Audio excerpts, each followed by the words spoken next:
Okay. So ito naman, tawagin natin ito na sanay sa fake news. Okay? Tingnan nyo ha, noong nagkaroon ng impeachment, 'di ba, sa Kongreso, ang ginawa ho nitong mga DDS at post din ito ni Jojo de Guzman Connect TV. After impeachment, if the price is right, everything is all right. So pansinin niyo yung picture na nilabas nila niya.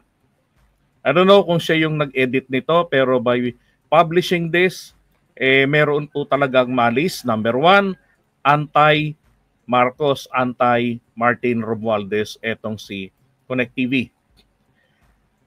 Ngayon, ang malis, ang isa pang ginawa niya rito, inedit niya, ito ho yung lamesa, nilagyan niya ng mga pera. Ngayon, sino po ba ang lalaking ito?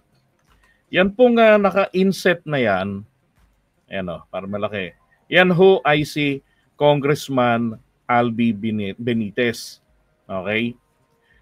Wala na po yan sa Kongreso since August 2024. Alright? Wala na. Hindi po yan nag-resign bagkus in-appoint ito ni PBBM bilang isang mataas na opisyal ng TESDA. Okay, so ibang ekseno po ito na magkaharap sila ni Speaker Martin Romualdez, then nandun si Sandro at saka si Manix Dalipe. Okay?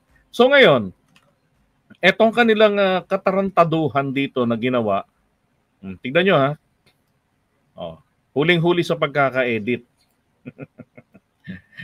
Pag hindi mo ito i-zoom at wala kang original na kopya nito, madideceive ka nila. Now, ito po yung original nito. Ito si Kiko Benitez. Okay? Siya yung nasa picture na may bilog na blue. Ayan. Ito ho yung edited ni Jojo de Guzman at ito naman po yung original. Okay? Na picture. Sabi rito, buti ho ang HOR nagpa-fact check na rin. Ang legit yung HOR fact check, mga taga House of Representatives yan na nagpa-fact check. Sabi rito, the first image circulating online is maliciously edited and fake version of an actual meeting Speaker Martin Romualdez had with colleague in Congress. The truth, the original photo shows a productive and cordial discussion, no stacks of cash, no fabricated narratives. Ayan po ang original nito. Diba?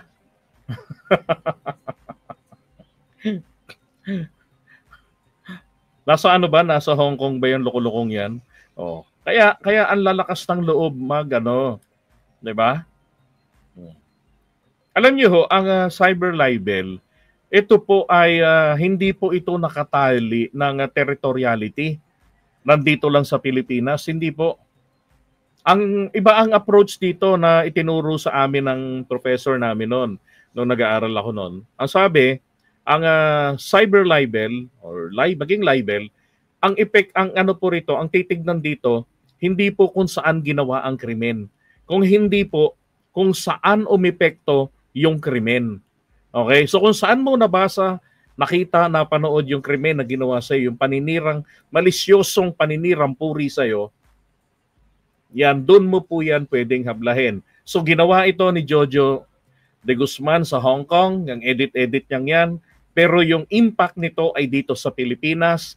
So ibig sabihin, pwede po siyang sampahan ni Martin Romualdez, ni Albi Benitez, kung sino pa yung ibang mga nandyan, na yung lima na yan, pwede siyang sampahan ng kaso sa iba't ibang probinsya nila. Okay? So siya ngayon ang mamumulubi. Di ba? Tapos iiyakan, takbo sa Korte Suprema. Loko-loko na lang po mga taga-Korte Suprema na panigan ng mga taong ito. Na, di ba? Humihingi pa nga ng tulong sa kanila na patigilin ang Kongreso. Hindi ho para ano lang ha. Ang hiningi nila certiorari para i-review yung desisyon na ipatawag sila.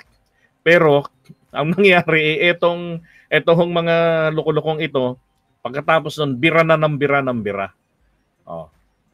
Diba? Hopeful sila na lahat ng mga taga-Tricom na ang tawag nila ay Quadcom, mga tanga nga di ba? ay matatalo sa darating na halalan. And therefore, hindi na sila mapapanagot.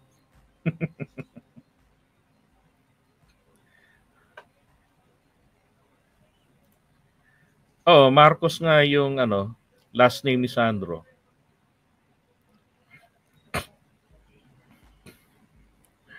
Marcos yung last name ni Sandro, kung paano nila pinagtatanggol ang kapatid nilang Duterte, kahit malinaw na mali, paano na yung nasa tama at talagang pinagbantaan sila. Diba? Kasi Hodang sobrang tatapang. Ayun, dapat ipatawag nga po ito si Jojo ng consulate, ng Philippine Consulate doon. Dapat lang kasi umaksyon sila. Kukupal-kupal din ng Philippine Consulate. 'Di ba? 'Yan ang problema. Malamang naman naipasa na po ito sa CIDG at saka diyan sa NBI.